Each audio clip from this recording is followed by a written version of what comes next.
can't buy. It resides between my eyes. Walked through the fire, came out better on the other side. See, life's like a beach if you find the sand. And right now, I feel like 100 grand. You are listening to Inspired Insider with your host, Dr. Jeremy Wise. Dr. Jeremy Wise here, founder of InspiredInsider.com, where I talk with inspirational entrepreneurs and leaders. Today is no different. I have Daniel James, Mint Performance Marketing. And before I introduce you formally, Daniel, I always like to mention past episodes people should check out of the podcast. And there's one with Chris Madden that's been a fan favorite because he talks about NFTs, the metaverse, and advertising in the digital world. That's a popular topic. And he kind of goes through a nice walkthrough, like a 101 for people like me who don't know much, but actually kind of gave me a little masterclass in it in that session. And then I had Martin Greif of Site Tuners, and he kind of did a walkthrough. They do conversion rate optimization and website stuff, and kind of did a walkthrough of I guess you get a teardown of certain sites, including our own site. So it's kind of fun to watch, and I told him not to pull any punches with it. So check out that and more episodes on InspiredInsider.com. And today's episode is brought to you by Rise 25. At Rise 25, we help businesses give to and connect to their Dream 100 relationships. And how do we do that? We actually help you run your podcast. And we're an easy button for you to launch and run your podcast. We do strategy, the execution, and accountability to make sure it makes sense. And, for me, Daniel, the number one thing in my life is relationships. I'm always looking at ways to give to my best relationships. And I found no better way to do that than to profile the people and companies I most admire on this planet and share with the world what they're working on. So if you've thought about podcasting, you should. If you have questions, go to rise25.com. We've been doing it for over a decade. So I'm not sure what that is in internet years, but we're going to talk about internet years because Daniel actually worked with MySpace. So if anyone here doesn't know what that is, maybe you're too young, but one of the first, I don't know if it's the first, but one of the first social media sites. But without further ado, we have Daniel James. He launched his own growth agency, Mint Performance Marketing, scaled to 7 figures within 12 months. And like I was saying, his social media days actually go way back to being an early employee of MySpace. So he's seen firsthand the beginnings of social media. He's led marketing strategies for MySpace, AOL, Toyota, Adidas, Kraft, Disney, and many more. His agency actually got acquired by a global agency group, Social Chain. So he's the founder and CEO of Mint Performance Marketing, but also the CEO of Social Chain US. So Daniel, thanks for joining me. Awesome. Great to be here. Thank you for having me on. I got to listen to that NFT podcast that you mentioned. It's great. I'm really interested in that space. Got a couple of friends doing some work in that space as well. So sounds like a good one. But yeah, he talks about how he utilizes it within his agency as well. So it's kind of cool for an agency specifically too. Definitely. Yeah. So take me back to MySpace. What was it like in the MySpace days? And we'll talk about Mint Performance and what you do. Yeah, like you said, I think MySpace was one of the first maybe recognized social media platforms. I'm sure there were smaller things before then, but it was the first one that really took off.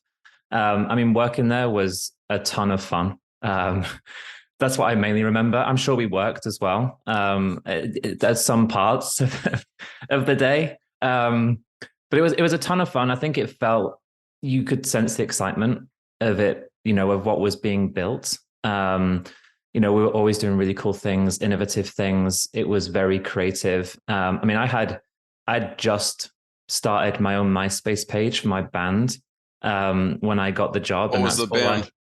We were called The Bets. I was lead singer and guitarist. Before I got into marketing, my aspirations were to be the next Kurt Cobain or Liam Gallagher. Is there YouTube stuff online? Nothing. No. I've got CDs that we recorded. I've got lots of photos of gigs. I've actually got the old 12-track recorder that we recorded all of our demos on in my house that I listen to from time to time. It still smells of weed from when we used to. It's got the authentic smell of what the band was all about. Beer and weed it smelled of. But yeah, before MySpace was all about music, and it was an amazing time. It's when I first visited Los Angeles as well. I came over here and spent time with the MySpace team over here. That's when I also first decided I want to live in LA one day. I mean, from a lad from England coming over to LA, you know, in the early 20s and being exposed to all the opportunity and big bright lights and everything else. You know, I set my sights back then on one day moving to LA and running my own marketing agency. Took me a while to do it, but I did in the end. But MySpace was amazing. Super smart people. I was there for a couple of years. We did some really good stuff. I think obviously it paved the way for everything that came in the social space. You know, and you could just see how rapidly it was evolving. Obviously, when Facebook came around, started to steal the lunch a little bit. The writing was a little bit on the wall, but I mean, MySpace is still around. I say to people, it's what it probably always should have been. It was always a creative community space, right? It tried to do a bit of everything. So it was a social platform, but you had to kind of, you know, code your page a little bit. When Facebook came along, it was that easy, just communication tool. And I think for anyone that wasn't more creatively driven, Facebook made more sense for them. And obviously have gone on to become what Facebook now is.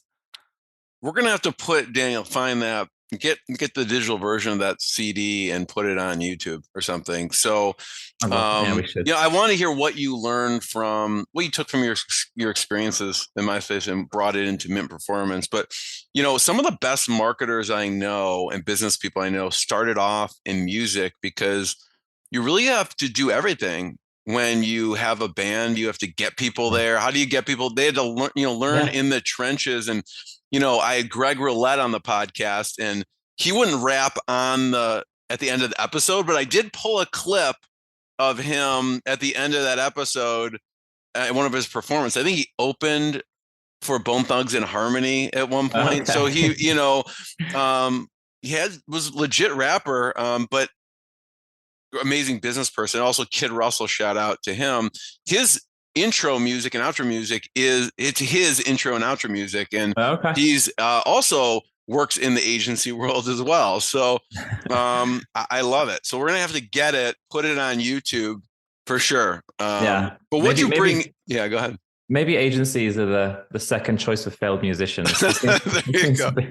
Seems to be a lot of us. What did you bring your learnings in from MySpace and then your career into? Because your trajectory at Mint Performance Marketing was a quick scaling to 7 figures. It was quick. You know, I think at every position that I had before Mint, I was learning around the principles. I didn't study marketing. I didn't study what I do. I mean, I learned very much through application and from learning from other people around me. You know, but I was working on very different size brands, frankly, prior to Mint. I mean, the reason I started Mint was I was working with these huge brands, and it was moving away from strategy and a little bit more, you know, it was contract negotiations and overseeing teams, which I enjoy, don't get me wrong, but I wanted to work with brands where I could be more impactful on their business, and not it just be about, we've got this budget, spend it. Okay, cool. So how much you can bring strategy to that, don't get me wrong, but it lost its excitement to me after a while. So I think really what I took into Mint was this mindset of, you know, I was always really disillusioned by how big brands used many, many, many different agencies for everything. And none of us would talk to each other, right? Because you've got competing interests. You don't have aligned incentives. What you're trying to do when you have fragmented agency vendors is you're trying to protect what you're getting from that brand. And obviously you're going to do the best job you can do. You're going to try and drive performance. But I think that world whereby things were so fragmented, I started Mint with the vision of we want to be a full service agency for disruptive e-commerce brands where they have one partner that can optimize and work across every aspect of the core things that drive success for that business. Now, we don't do everything, right? We don't do SEO, we don't do certain things within the broader digital sphere, but the core things of what we focus on, acquisition, retention, and the various capabilities that drive that. I one of the main things I took away is I didn't want to offer a fragmented service or capability to the brands that we would work with. Let's talk about some of those. So, Ghost Golf. Yes. Talk about them and what do you do? Ghost Golf, first of all, anyone who's into golf, you should check them out. I'm not being paid for this promotion. They're a great brand. And Andy, the owner, is a phenomenal guy, super cool guy. So we do everything for them. We do influencers, social media, paid social, Google, email, SMS, as well as we work on things like conversion rate optimization. We started working with Ghost Golf mid this year. And actually, he was working with many, many different agencies at the time. Not a bad decision. It worked for him up until that point. But I think one of the reasons we've been able to be so successful with Ghost Golf is when you have your influencer team, your social team, your paid team, your Google team, your email team in a pod working together, discussing how everything can connect to drive the most efficient, scalable, profitable performance. It just makes sense. And then from a vendor perspective, he's not talking to 6 different people trying to kind of protect what they want to do. It's you got a single growth strategist, everyone who's executing those channels. The strategy is aligned. Everyone's working towards the same strategy. So naturally, you're going to see more efficiencies, better performance, and a more cohesive kind of brand across the digital and social touch points that a consumer is coming across. I want to break one of these down. Specifically, I find influencer marketing pretty fascinating and really allows companies to leapfrog, right? Because they're using someone else's audience influences they may have spent years building up. Yeah. So what makes a successful influencer marketing campaign, for Ghost Golf or for anyone? Yeah. So, influencers can be used in a couple of different ways as well, right? So there's influencers or creators where you're partnering with them just for the creative. What you want is a high level of creative that's UGC, that's like people to people. And I'm a big believer in that. I think you need all the spectrums of creative at a certain level of scale to perform, but influencers do such a great job because it's so native and contextually relevant to the platforms that we're mainly advertising across, which is social, right? You see a person's face, it feels more native than if you see some very stylized kind of commercial type asset. So we use a lot of our influencers and creators. We have a huge creator network at Mint that we've vetted different creators, mainly to drive advertising success, right? So they're creating content based on a loose script, but making sure they talk across like the key points of the brand so we can use it within ads. The other benefit of influencers is, as you mentioned, where you're tapping into people with what you're really doing is using them to engage with their communities, right? They have a community because of X, whatever that might be. And so you're tapping into a community that is relevant to the brand because they follow that influencer for a reason. So there's a natural benefit there. Then you can amplify that through things like whitelisting or Spark ads, and engage with extensions of those audiences. There's a lot of data things you can do on the back end. And then from a volume perspective, the cost of what you might be paying them in product or a fee to produce the content versus media dollars often balances out to be pretty efficient, right? So depending on your goals and everything else, and you're reaching someone who's warm, not cold. So even though the dollars balance out, you're hitting someone who trusts this person. Exactly. What they say, people trust the values and opinions of others when they share common beliefs, right? So you're harnessing that, and you're harnessing it through a creative medium that, like I said, is super native to the platforms that you're on. So you're increasing your chances of that not being viewed as just an ad or whatever else, because it doesn't look like an ad necessarily. It's conveying value to the consumer, versus, hey, we're advertising to you because we want to tell you about us. There's a more of a shared benefit when it's coming from an influencer, I feel. What are some of the mistakes you see people making when using influencer marketing? Not thinking through that community element. It's not about is the influencer on brand. It's about, is their community relevant to the brand? Do you see what I mean? Mm-hmm. And I think that's a big difference. I think obviously the influence has to be decently on brand, but it's about, is their community engaged and the type of community we want to be tapping into. So I would think community first versus influencer first, right? They often align, but they don't always.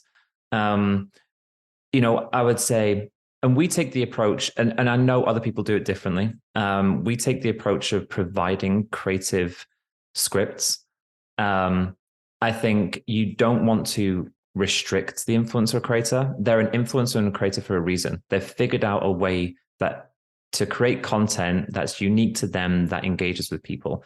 That said, it doesn't always mean they're great at getting across what you want to from a brand perspective. So we always give guidelines, but allow the creative freedom for that to be produced in the way that they want. Because at the end of the day, what you're trying to do with influencers is drive an end result.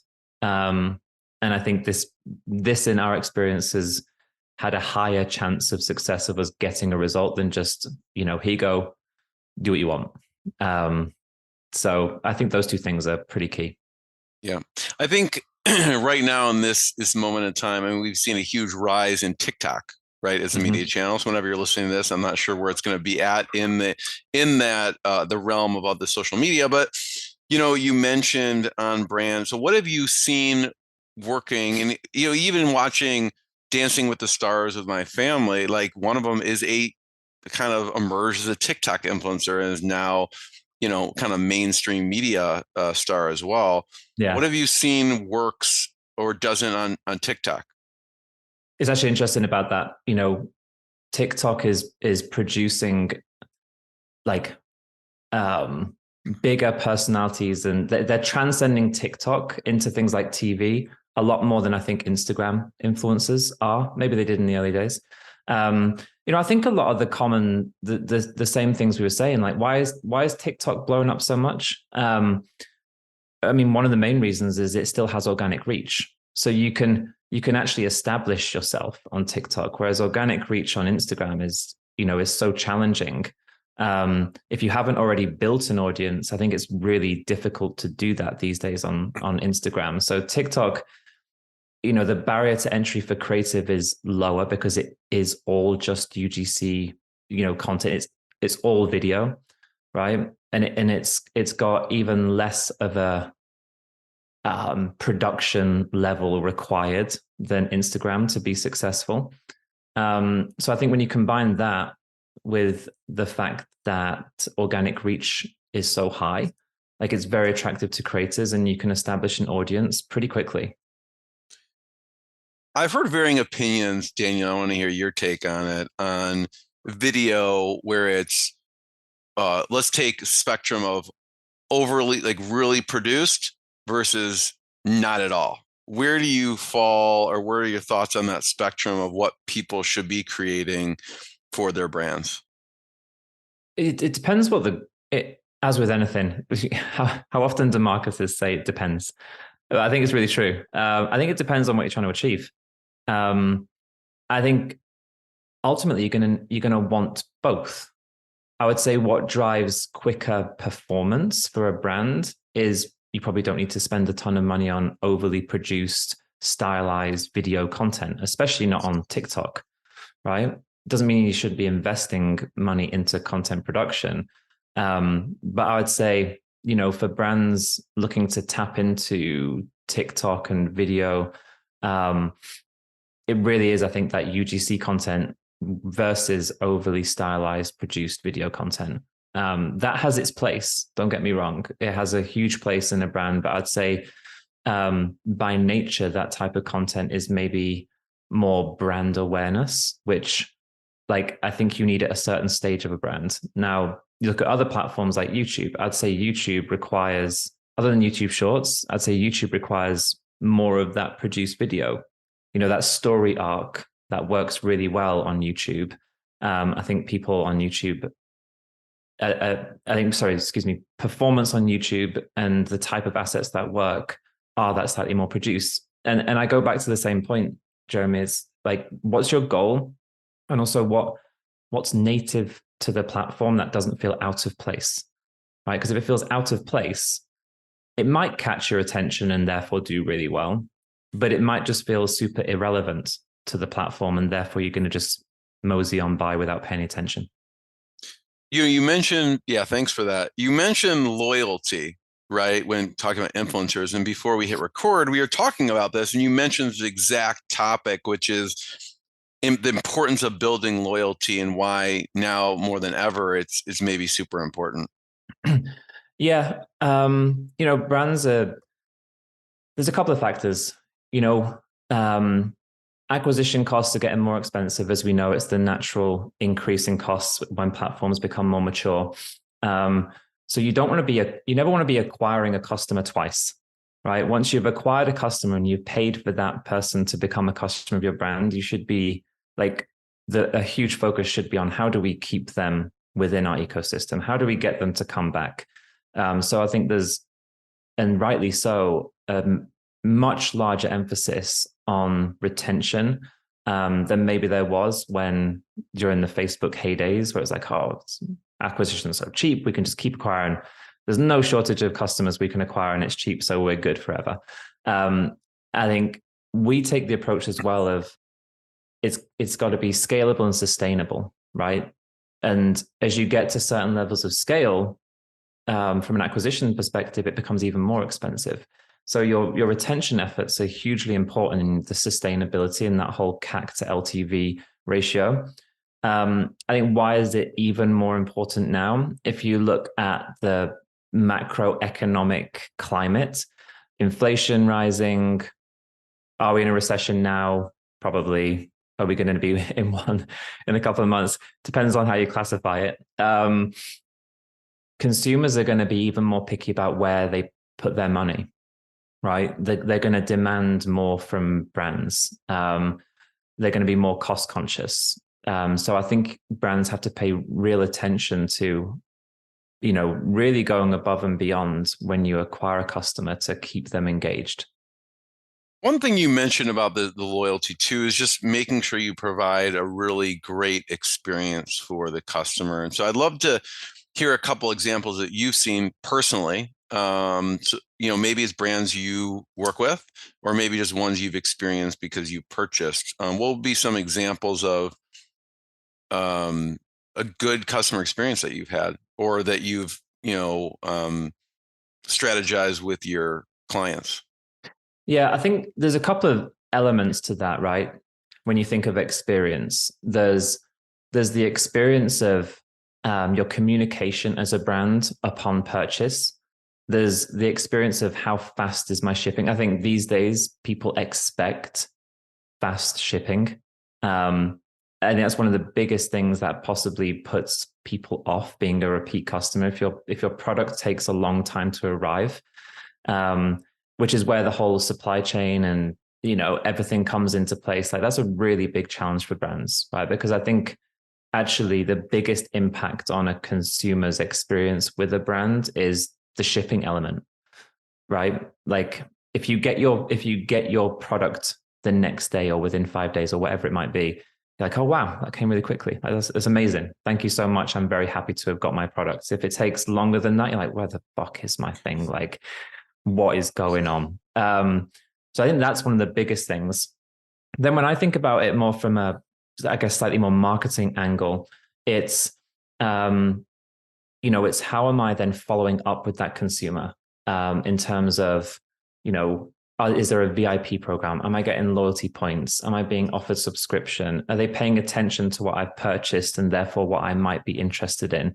One of the things I am a big believer in is, you think of the world of social, how the product arrives and is it shareable, right? If you get a product and it's in just a blank bag in a cardboard box with a bunch of tape around it, okay, cool, you open it, you use it for whatever it is, whatever the product is. If it's in cool packaging and it's got a thank you note and a couple of stickers and maybe some, a lot of people are going to take a picture of that, post it on Instagram and say, thank you so much, XXX, for my product.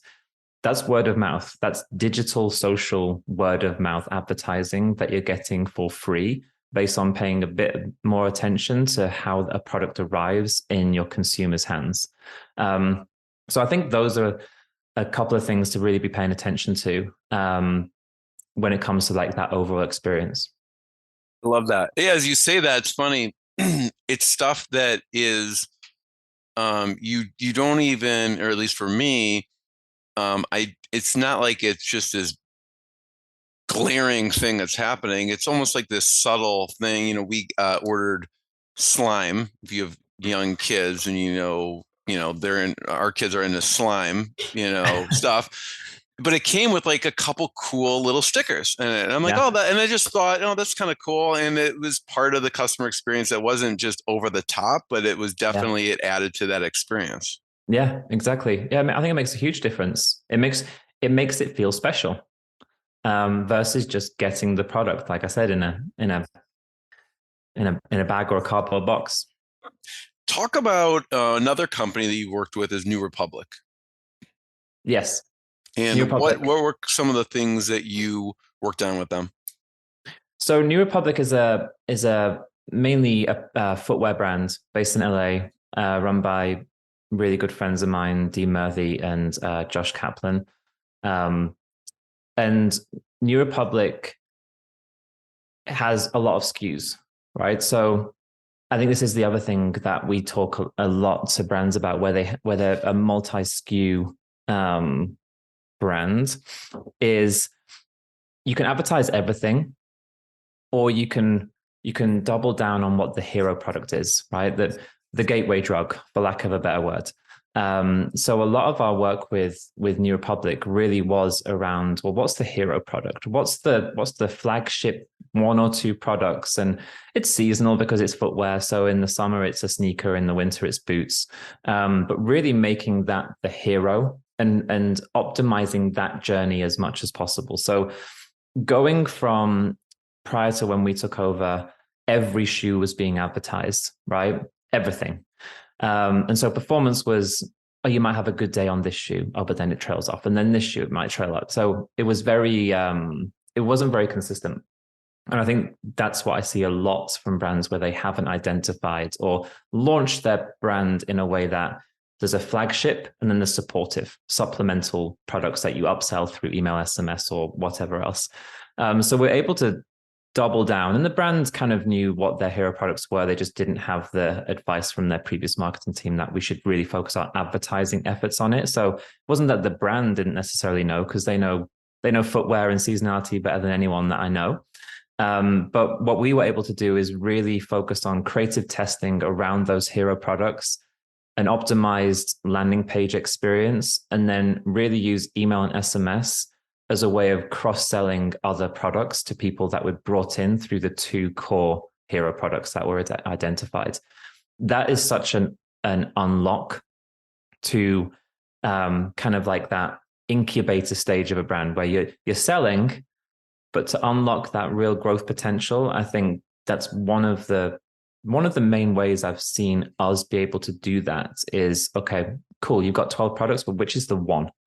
What's the one that's going to get people to really buy in? And then the others we can sell as add-ons, have them as upsells in your cart, or like I said, an email or SMS afterwards. But yeah, that's the work we did with New Republic. Yeah, I love doing with them.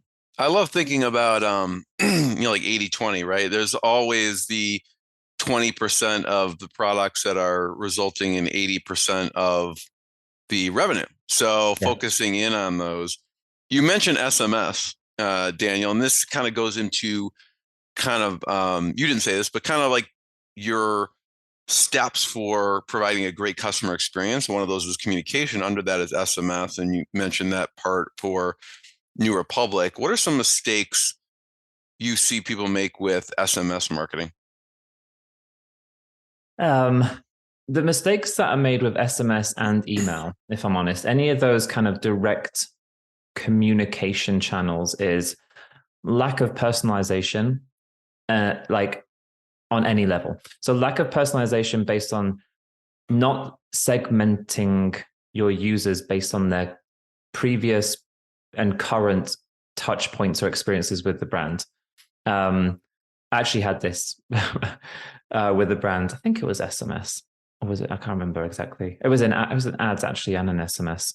I'd already bought the products that I was going to get bombarded with to buy. It's like, pay attention. You know, it just puts you off. It's very unpersonal. So Did you send them your website? Be like, I think we can help you. I didn't. But I should. I already bought this. I think you can maybe use my help. I know. I should. We're at capacity though at the moment, so we can't take people on at the moment. But yeah, I think a lack of personalization is one of the biggest things. If you're gonna, it's such a personal communication channel, right? My text messages. You're there in between your girlfriend and your mom or whoever, your significant others. If you're going to text me, it needs to be relevant, right? So I think personalization and relevancy to who I am as part of your consumer base or subscriber base, excuse me, I think is super important. And then I think with SMS as well, lead with, I think always leading with value and don't overdo it. And no one wants to be bombarded with text from anyone, let alone brands, even if you love that brand. So I think there really has to be a high level of value exchange on the brand side. Email can be more frequent, right? But I'd say SMS specifically, less frequent, super personalized, and a very high level of value exchange on the brand's part. I saw an example on LinkedIn, actually, the brand Bloom. They were giving Starbucks vouchers, I think it was.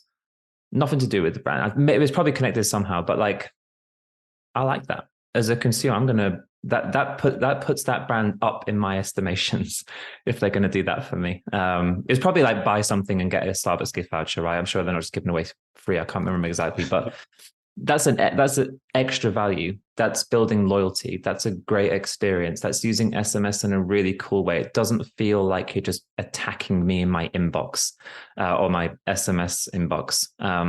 So yeah. Dan, when I was looking through, and if you're listening to the audio, you can look at the video. I'm showing. We're looking at mint-performancemarketing.com. Love the look and feel of your website. And I was looking through, and a couple things stuck out. One brand that's always fascinated me, and I saw you work with them, is Mudwater. So I'd love for you to share a little bit about the things that you did with them. Yeah, so Mudwater, Shane and Paul, amazing guys, lovely guys. They've built an incredible brand. We worked with them for a while, kind of early on. They were actually doing a tasting at the WeWork that was our first office when it was just, there wasn't very many of us in the company at the time. And they're amazing to work with, super smart. What was interesting with those guys is I think they're just doing a phenomenal job of how they position the brand. And we were helping them with their advertising on social, some Google, I think some influencer stuff as well. And what I loved about it is they were very, they really understood the brand. They really understood who their target market was. And the creative, which Shane and Paul were kind of key in, was kind of attacking coffee. And what I really liked, or my biggest memory of it, was you would have people in the ad comments defending coffee. Like, fuck you, what is this? Like, coffee is the best. And then, some of the ingredients in their cordyceps, I think it was. Is it something to do with a bug? I don't know. It's like, what is this? got fucking bugs in your drink. But what I liked is they were like, this is amazing. Because then what you'd see is people who liked mud water come in and be like, shut up, like mud water's the best. Coffee does this to you. Like, so you'd have this thing going on in the ad comments, which was like people attacking the product, but then fans of the product defending it. And I just really love I think it's quite a brave move. And I think one that paid off, that they're like, no, leave it. Let that happen. I would argue maybe a lot of brands, if they were seeing such negative comments in their ad comments, they'd scrap the creative, or they'd delete the comments, or they'd do something. But the fact that you were having this back and forth between fans of the product and then real coffee defenders, I think did a lot to kind of spark the virality of some of those ads that they were running at the time. Yeah, you see some really good campaigns have an enemy, right? I mean, even you look at Apple, right? Their early on ads. And you could see, like, even in their, it says Mudwar, a coffee alternative, right? Yeah. And it talks about morning ritual. Yeah. I think they've also done, super smart things like subscription only, that value add of having the creamer and the mixer. Again, we only worked with them early on, but they've gone on to do amazing things. But that I think it was a brave move of them and a really smart move of them at the time to be quite strong of, we are this and we're against this, right? To take that strong stance and allow people to, like, in the comments, like I said, kind of argue about it. I think was brave and smart, and it definitely worked. Love that. Yeah, thanks for sharing that story, Daniel. I want to talk acquisition, right? You grew really fast. How did that conversation get started from an acquisition standpoint? So Social Chain invested in us. They acquired a percentage of our company. And the conversation came about somewhat surprisingly. What I'll say is, I've known of Social Chain for a long time, coming from England. They were started in Manchester by Stephen Bartlett, incredible entrepreneur and marketer who's gone on to do phenomenal things. And Oliver Yonchev, who was the MD of Social Chain US at the time, we'd known each other on the circuit, different events, social media week events and stuff like this. And we met up in LA for coffee, and he was asking about the agency Mint. And I mean, we were only 2 years in at the time. And really the way it came about is Social Chain has built its business and its name and its legacy on doing really creative, social first creative, like, campaigns, more around like brand awareness, really tapping into social media as a way, like a communication tool to the consumers. They never really had a performance element to what they did in terms of like acquisition or true paid media as it relates to like more lower funnel performance. And so the opportunity was tie those two worlds together, right? How can we tie the world of more brand marketing with performance marketing, which has been something that I've always been baffled as to why they're so separate. Baffled's the wrong word. I know exactly why they're so separate, but it shouldn't be. So the opportunity to be able to, work with Social Chain and start to try and tackle those challenges and offer those solutions was a huge one for me. And I've got a massive amount of respect for Oliver. He's not there anymore. He's working with Stephen at Flight Story. But that's how it came about. And like I said, I'm a big fan of Social Chain, and fortunate enough that I was made CEO of Social Chain US about 3 months ago now. So converging those two worlds of brand and performance, I think not only has always made sense, I think as we move into next year, and again, not to put a downer on things, the challenging economic market, brands want efficiencies. It's the common thing in marketing. What's the first thing to get cut, right, from a brand's P&L? Marketing is a super easy line item on a P&L to cut.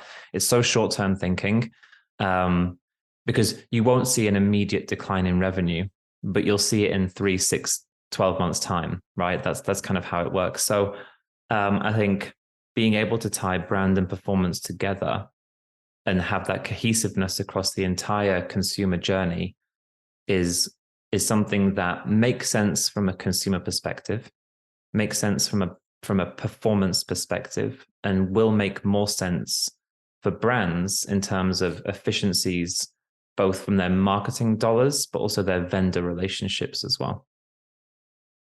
When an acquisition conversation starts, obviously to agree on, if someone's investing a percentage in the company, how'd you come to the value? I asked for the highest possible, and they narrowed it down and to a point that I was happy. I mean, like for you, like even if you ask for whatever, they're going to say, how'd you come to that number? Yeah. Right? What'd you factor in there? There's a couple of things, right? There's obviously it's a multiple on EBITDA, right? And different verticals valuations, as you know, are based on different things, right? So from a service-based company, I think your valuation is heavily tied on your EBITDA. It's also heavily tied to, are you growing? What is your profitability? The length of your contracts. Do you have forecastable revenue or not? What's the composition of your team? If you're a freelance contractor only agency, your value is less than if you have full-time employees that have been there for a while, right? So that we were aided by the fact that we've been profitable from day one. We were growing year over year. We had established employees that were at the company, had been at the company for some time. We had forecastable revenue because we do contracts with our clients. We don't do month to month. So I think all those things aided me in getting a good valuation. And for anyone else who's building a service-based business, those are the factors that people are going to look at. Was there a certain percentage that you would or weren't willing to give up in the sale? I think it was important for me at the time that I still had control. Because why did it? Because we were really early. This wasn't a sell some of the company because I want to cash out and go and chill somewhere. It was a strategic alignment opportunity. So based on that, it was always going to be a smaller percentage to allow for that strategic alignment to happen in a more seamless way. Because the other thing we did coming into Social Chain was I actually built out a UK team to service Social Chain's internal brands. So the big opportunity there for Social Chain was, well, we have all these e-commerce brands. Our current agency doesn't have the capabilities to drive e-commerce success. So they're outsourcing performance marketing to other agencies. So what their investment into Mint allowed is for me to take all the things that have allowed us to become good at what we do in the US and build a team in the UK that could service those internal brands. Daniel, I have one last question. Before I ask it, I want to point people to go to mint-performancemarketing.com to learn more about you and the company. Check out more episodes of inspiredinsider.com. Last question. I don't think, Daniel, I've ever asked this question before, but I would love for you to do a short tattoo walkthrough.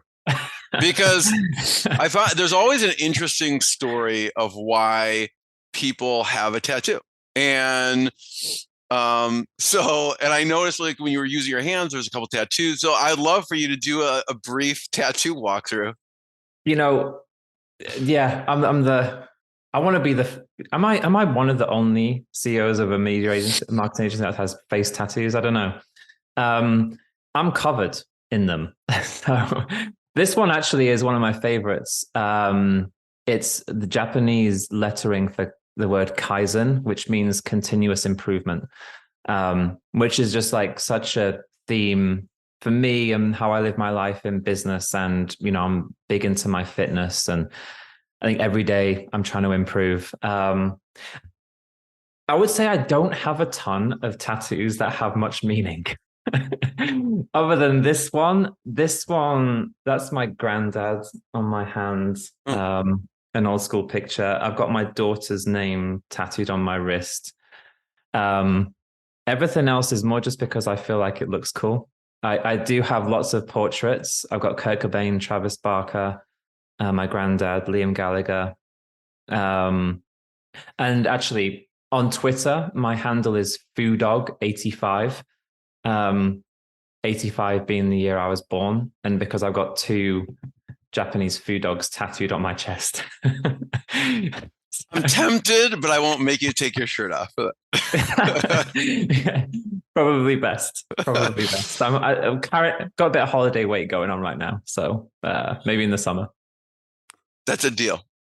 No, Danny, I want to be the first one. Thank you for sharing. Thank you for sharing your stories, your journey. Super valuable. Everyone check out mint-performancemarketing.com. And Daniel, I'm the first one to thank you. No, I appreciate it. Thanks so much for having me on. Been a pleasure. What I got, you can't buy. It resides between my eyes. Walked through the fire, came out better on the other side. See, life's like a beach if you find the sailing right now. I'm feeling like $100 grand.